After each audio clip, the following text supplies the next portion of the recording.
Hindi makapaniwala na nagkatinginan sa Isaac at Catalina dahil sa kanilang nalaman kung ganon may nag-utos sa kanila. Tanong ni Catalina na siyang ikinatango ni Zenya. Hindi ko alam kung tama bang sinabi ng batang si George, pero tama na hindi nga niya daddy sa Isaac, so ibig sabihin, totoo ang sinasabi niya. Ang tanong, sino may gawa nun? Seryosong sabi ni Isaac ni kinatahimik ng mga ito. Wala silang idea kung sinong may pakana sa pagsisinungaling na yon. Ngunit isa lang ang masisiguro ni Isaac. Hindi niya palalampasin ang may kagagawan nun dahil muntik nang masirang kanilang pamilya nang dahil lang doon. Sa wakas, napatawad na rin ng kambal si Isaac kung kaya sobrang tuwa ng kanilang ama. Sinabi na rin nila sa mga kaibigan ang magandang balita at ang parents ni Isaac hindi nagdalawang isip na pumunta sa bahay nila Catalina. Sa huli, magkakasama na naman sila sa bahay ni Catalina, puwera kay Jen at Marvin na parehong busy sa kanilang trabaho. Kung minsan nga nasasabihan nilang dalawa na sobrang workaholic dahil tuwing may mga ganong pagtitipon sila, kung hindi walang isa naman ang wala. Madalas pareho silang wala. Sinabihan na rin nilang mga to na i-priority naman nilang kanilang relasyon, lalo na't hindi napabata si Jen at kailangan nilang bumuo ng sariling pamilya. Ang tanging sagot lang ng dalawa sa kanila, hindi pa yun ang tamang oras. Kaya napapailing na hinayaan na lang nilang dalawa.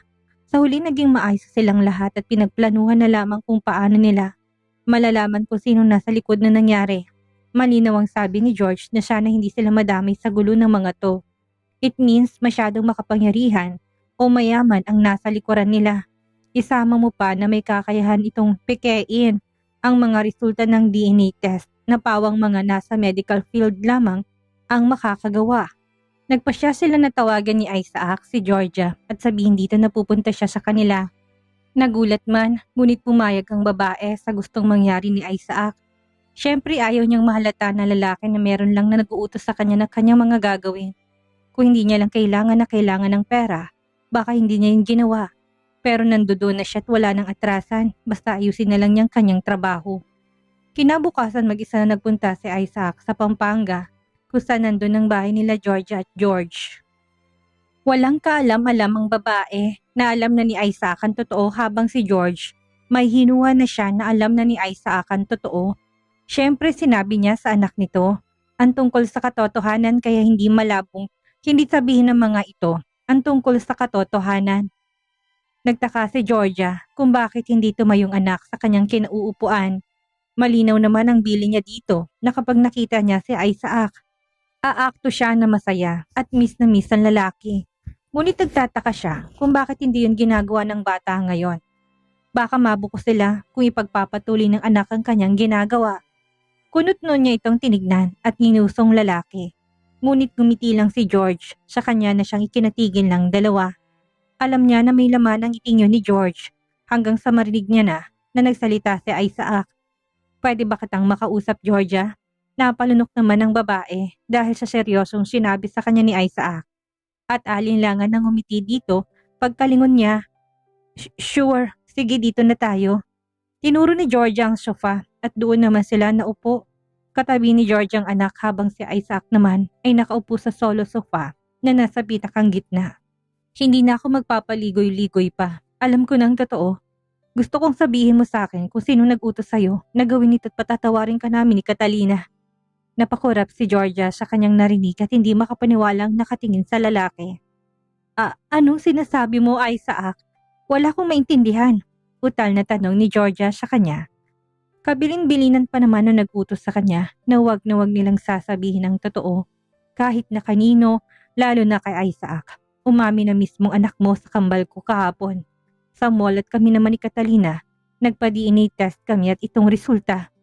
Binigay ni Isaac ang resulta sa ibabaw ng mini table habang si Georgia naman ay napatingin sa katabing anak na hindi na makatingin sa kanya.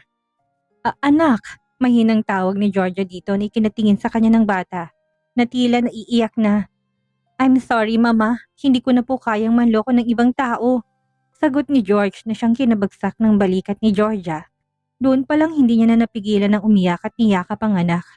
Humihingi siya ng tawad dito dahil nadamay pang anak sa kanyang kagustuhang magkaroon ng pera. Nawalan kasi siya ng trabaho sa bar simula nang mabuntis siya kay George. Ang ama naman ng anak niya, hindi siya pinanagutan. Sinubukan niyang maghanap ng ibang trabaho, ngunit hindi naman sila tumatanggap ng buntis na trabahador. Isama mo pa na ayaw niyang ipalaglag ang bata dahil pangako niya sa kanyang sarili na kapag nagkaroon ng laman ang tiyan niya, titigil na siya sa pagbabar. Meron naman na siyang sapat na ipon, ngunit hindi yun sapat. Sinubukan niyang bumalik sa bar nang lumaki-laki ang anak, lalo na't napangalagaan naman niyang katawan matapos niyang manganak. Ang kaso, hindi rin siya nagtagal dahil naalala niya palagi ang anak. Naiisip niya na pagtatawanan ng bata kapag nalaman ng mga to na ang ina niya isang pokpok. Yun ang dahilan kung bakit naganap siya ng disenteng trabaho. Ang kaso, wala naman siyang tinapos na kurso, kung kaya wala siyang mahanap na trabaho hanggang sa dumating sa kanyang buhay ang taong nag-utos sa kanyang gawin yon. Malaking halaga agad ng pera ang binigay nito sa kanya at kaya na nitong buhayin silang mag-ina sa loob ng 1 taon. Patuloy pa yung madadagdagan basta maging maayos ang kanilang plano. Pero ngayon na narinig niya mismo yon sa bibig ng kanyang anak, doon na siya hihinto. Meron naman na siyang sapat na pera para mapalaki ang anak at makapagsimula ng negosyo. Kung kaya gagawin niyang lahat para magbagong buhay. Patawad po, Sir Isaac. Hindi ko naman ginusto ang trabahong ito. Napag-utusan lang po ako. Umiiyak na balik ni Georgia kay Isaac at doon na nakumpirma ng lalaki na totoo ngang pinlano lang yon para makagulo sila ni Catalina. Sabihin mo sa akin kung sinong may kagawa nito. Hindi kagad nakasagot si Georgia sa tanong na yun ni Isaac. Inaasahan ng lalaki, lalo na't naimbestigahan din ni Patrick ang background ni Georgia. Alam na nila ang buhay na meron ng dalawa, kaya si Catalina na mismo nagsabi sa kanya na tulungan ng mag-ina once na masabi na nito sa kanilang tungkol sa may kagagawan nun. Huwag kang mag-alala dahil tutulungan ko kayong magbagong buhay. Malayo dito sa syudad. Meron kaming lupa sa Rizal. Doon ka pwedeng magtrabaho at maaari kayong tumuloy doon ng anak mo. Dahil napamahal na rin ako kay George. Ngumiti pa si Isaac kay George nang sabihin niya yon. Hindi napigilan ng batang mapaiyak dahil doon at paulit-ulit na nagpasalamat dito. Mukhang nagkamali si Isaac nang hinuha sa ugali ng bata. Katulad nila Samantha at Samuel, ang bata kung mag-isip o salita. Sadyang hindi lang ito ipinapakita sa kanya dahil nga merong nag-uutos sa kanila. Si Georgia naman paulit-ulit din na nagpasalamat dito at sinabing sasabihin niya ng katotohanan sa lalaki. Sino? Sinong nasa likuran ng lahat ng ito? Si Miss Margot po. Natigilan si Isaac sa kanyang narinig na pangalan at hindi na nakapagsalita pa. Napatingin naman ng umiiyak na si George at niyakap na lamang ito ni Georgia. Muli nagpapasalamat to kay Isaac, ngunit si Isaac kagad namang napakuyog ng kamao sa katotohanan yon. Margot? Gulat na sabi ng mga kaibigan nila nang sabihin ni Isaac ang kanyang nalaman. Tumango naman siya sa sinabi ng mga to. Hindi na talaga tayo pinapatahimik ni Margot na yan, galit na sabi ni Senya. Magkakasama sila doon at si Marvin at Sandro naman ang wala dahil busy sila sa kanilang negosyo. Alam kaya ni Marvin ang tungkol dito? Tanong ni Patrick na kagad ikinailing ni Jen. Imposible na may alam si Marvin dahil bukod sa busy to, hindi ba't minsan na siyang napahamak sa kagagawan ng sarili niyang ate? Napatango sila sa sinabing yun ni Jen. Anong balak niyo ngayon? Tanong ni Luisa kay Isaac at Catalina. Napatingin naman si Isaac kay Catalina at tila sinasabi nito na siya na magsasabi ng kanilang plano. Tumango naman si Catalina at tumingin sa kanilang mga kaibigan. Pupunta kami ngayon kila Margot. Natahimik ang mga to sa sinabing yun ni Catalina. Hindi naman na nila ito mapigilan dahil ang dami na rin kasalanan ng babae sa kanila. Isa pa, plano naman talaga yun ni Catalina noon pa. Ang pumunta sa bahay ng mga to para pag-usapan na rin ang nangyari noon tungkol sa kasalanan ng mga ito. Masyado lang silang naging busy at isama mo pa ni kinasal sila Luis at Sandro. Kinagabihan, nagpunta sila sa bahay nila Marvin. Sinakto talaga nila sa time na uwi ng lalaki para kumpleto sila kapag kinausap nilang mga to. Hindi lang silang dalawa ni Isaac magkasama, kundi maging si Jen kasama nila doon. Kaya nang buksan muli ni Faith ang kanilang pintuan ay nagulat doon nang makita si Catalina, Isaac at Jen. Naalala niya nung nakaraan lang, hinahanap ni Isaac sa kanila si Catalina. Ngunit ngayon kasama na nila ito na pumunta sa kanilang bahay. Isaac, Catalina, at Jen, napadalaw kayo ngayon. Sinadyang lakasan ni Faith ang kanyang boses para marinig ng kanyang mag-ama na nasa loob. Si Jen naman na nagmano dito at maya-maya pa, dumating na si Arnold at Marvin. Success naman ang paglakas ng boses ni Faith para marinig niya ng mga to. Mga iho at iha, napadalaw kayo. Malaking ngiti sa labi ni Arnold sa kanila. Alam niya na meron pa silang hindi pagkakaintindihan pero hindi naman yung dahilan para hindi na nila ito batiin ng maayos. Lalo na sa mismong bahay pa nila nagpuntang mga to. Sorry if this is urgent, tito, tita. Pero pwede ba namin kayong makausap? Nagkatinginan ng mga ito dahil doon pero sa huli tumango si Arnold at pinapasok nilang mga to. Dahil kumakain pa sila, pinatapos muna ng mga to ang pagkain nila at naghintay sila doon. Nang matapos silang kumain, nagtapat-tapat ang mga to sa sala at si Isaac na nagsimula ng kanilang pag-uusapan. Magkatabi naman si Jen at Marvin na magkahawak kamay pa dahil alam ni Jen na magugulat ang nobyo sa kanyang malalaman. Dediretsuhin na po namin kayo. Dito lang po alam nyo naman po sigurong tungkol sa paglabas ng anak ko sa ibang babae. Nagtataka na tumangong mag-asawa sa sinabi yun ni Isaac. Hindi po yun totoo at napatunayan namin yun through DNA test at umamin din mismo sa amin ng bata. Hanggang sa wala nang nagawang ina ng bata at umamin. Sinabi din po niya sa amin kung sino nag-utos nun sa kanya na gawin. Nagsimulang kabahan si Marvin dahil parang alam niya ng susunod na sasabihin ni Isaac. Sinong nag-utos? Kinakabahan na tanong ito na ikinatingin ni Isaac sa kanya. Ang ate Margot mo.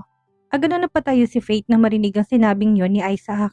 Imposible yan. Nagbagong buhay ng anak namin si Margot. Nasa ibang bansa na siya kaya paano niya yun magagawa?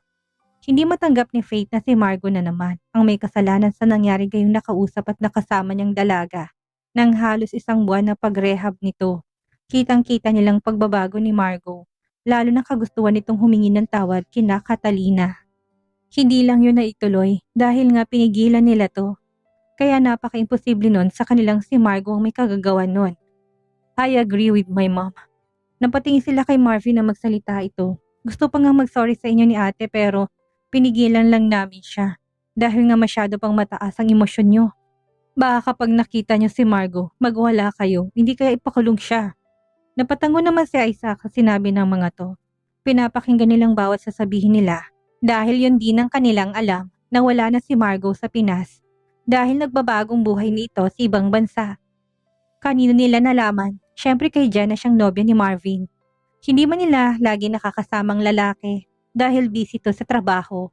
Pero hindi naman ito nakakalimutang magkwento kay Jen at si Jen ang nagiging way nila para malaman lahat ng yon.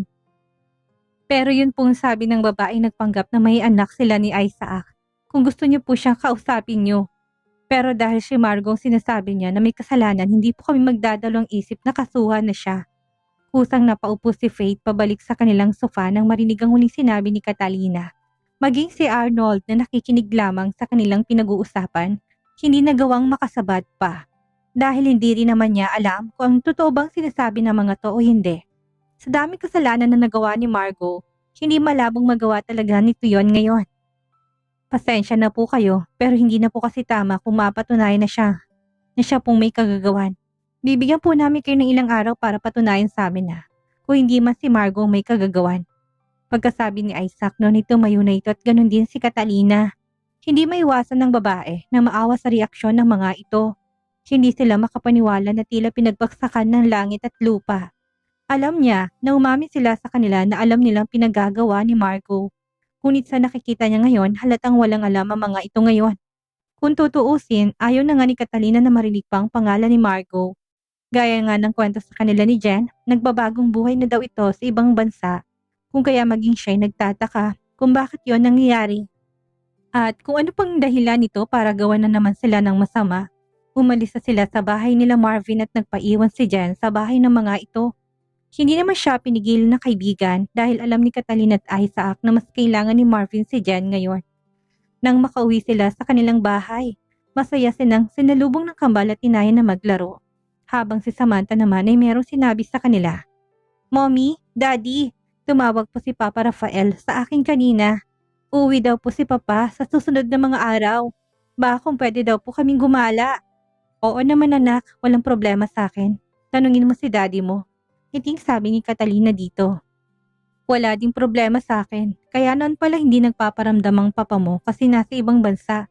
Opo Daddy, hindi ba sinabi ko po last time sa inyo? Natatawang sabi ni Samantha na kinakamot sa ulo ni Isaac. dahil nakalimutan niya sa daming nangyari sa nakalipas na mga araw. Can I come with you, twin? Napatingin sila kay Samuel na magsalita ito. Alas, papa, kuya, wait! Nagpatuloy na muli sila sa paglalaro hanggang sa maya-maya nag-reply na kaagad si Rafael at sinabi nito na walang problema.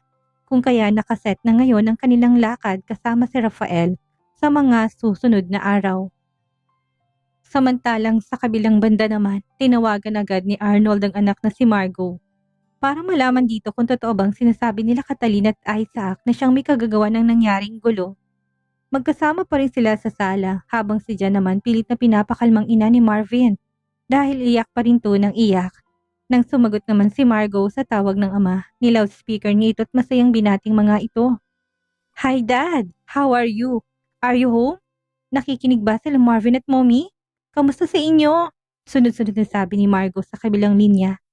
Simula nang mapunta nito sa ibang bansa, nagbago na rin ang pag-uugali ng dalaga.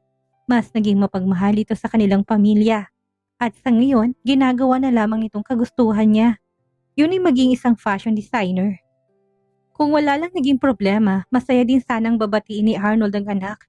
Ngunit mas gusto niyang makumpirma muna kung totoong sinasabi nila Isaac. Anak, pwede ba kitang tanungin? Napakunot ang noon ni Margot sa kabilang banda.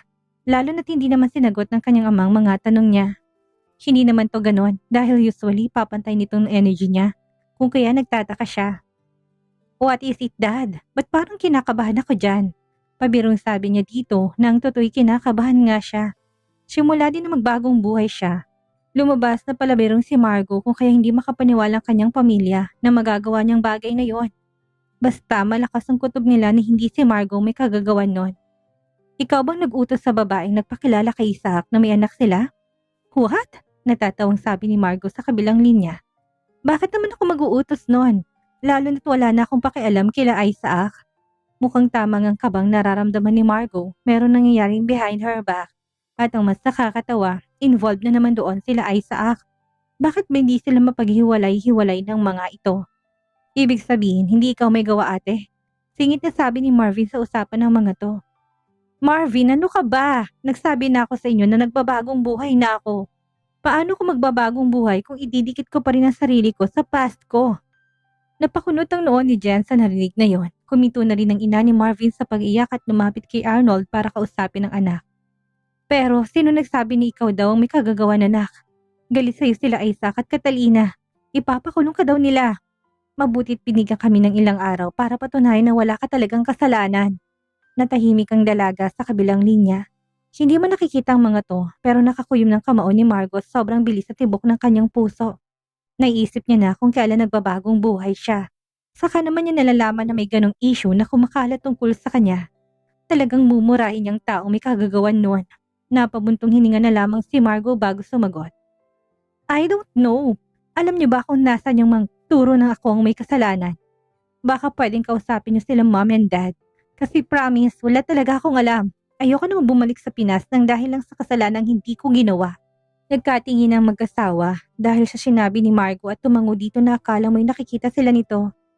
Sige kaming bahala anak. Nagpaalam na sila kay Margot binabana nitong tawag. Napatingin naman sila kay Marvin at Jen na nakikinig sa kanilang usapan. Kailangan nating makausap yung nagturo kay Margot sa lalong madaling panahon. Seryosong sabi ni Arnold sa dalawa. Alam ko po kung nasan sila. Presintang sabi ni Jen kung kaya napangiti si Faith at nagpasalamat sa dalaga. Nag-decide sila na bukas umagang-umaga, pupunta sila sa lugar kung nasan si George at George. Totoo nagalit si Jen kay Margot nang malaman niya na ito na naman ang may kagagawan noon. Sa kanila ngunit nang marinig niya ang sinabi nito yung naniwala siya doon. Hindi niya alam pero kagad siyang naniwala. Dahil sinasabi na rin ni Marvin na nagbagong buhay ng ate niya. Isa pa, ilang buwan na since wala silang kontak kay Margot kaya napaka-imposible naman na babalik itong muli para lang masirang relasyon nila. Isaac at Catalina. Maaring pwede pa kung hindi niya alam ang tungkol sa pagbabagong buhay nito.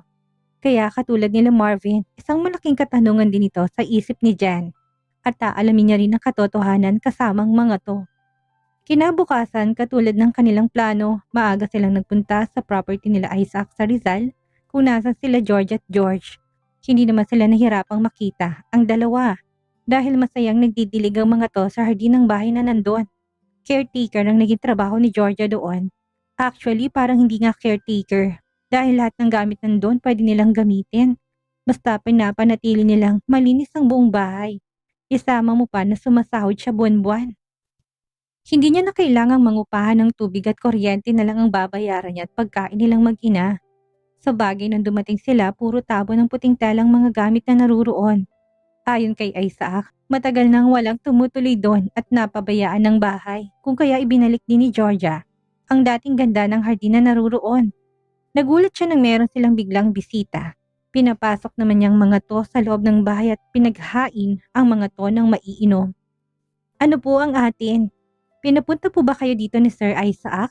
Nakangiting sabi ni Georgia sa kanila. Dediretso'y na kita, iha. Gusto kong malaman kung bakit mo sinabi ng anak namin si Margo ang nag-utos sa inyo na magpanggap kay Isaac. Kusang nawala ngiti sa labi ni Georgia nang sabihin niya ni Arnold sa kanya. Kusa siyang napalunok at hindi alam kung anong kanyang sasabihin. Kasi yun pong totoo. Liar! Hindi napigilan ni Marvin ang sumigaw dahil sa galit. Huwag naman po kayong sumigaw dahil baka matakot ang anak ko. Agad na sabi ng babae, tinakpan ng tenga ng anak. Nagulat nga si George sa biglang pagsigaw na yun ni Marvin. Siniko naman siya ng kanyang nobya kung kaya kagad namang humingi ng tawad si Marvin. Sorry, nadala lang ng emosyon. Pero ang ate Margo na mismo nagsabi na wala siyang ginawang kahit na ano kila Isaac. Nagbagong buhay ng ate ko tapos idadami mo na naman siya sa gulo. Pagkasabi ni Marvin noon ay lumapit ang ina nito kay Georgia, tinawakan ito na mahigpit ang kamay ng babae. Nagulat si Georgia dahil sa ginawa ng ginang at napatingin dito. Ina sa ina, iha. Huwag mong isisi sa anak kung bagay na hindi naman talaga niya ginawa. Paano kung anak mong mapunta sa ganitong sitwasyon? Kakayanin mo ba yon? Natigilan si Georgia sa sinabing yun ni Faith at napatingin pa kay George na napatingin din sa kanya na tila naiiyak na. Yun ang naging hudyat kay Georgia na tumayot paalisin ng mga to doon. Wala akong aaminin dahil yun ang totoo. Umalis na kayo.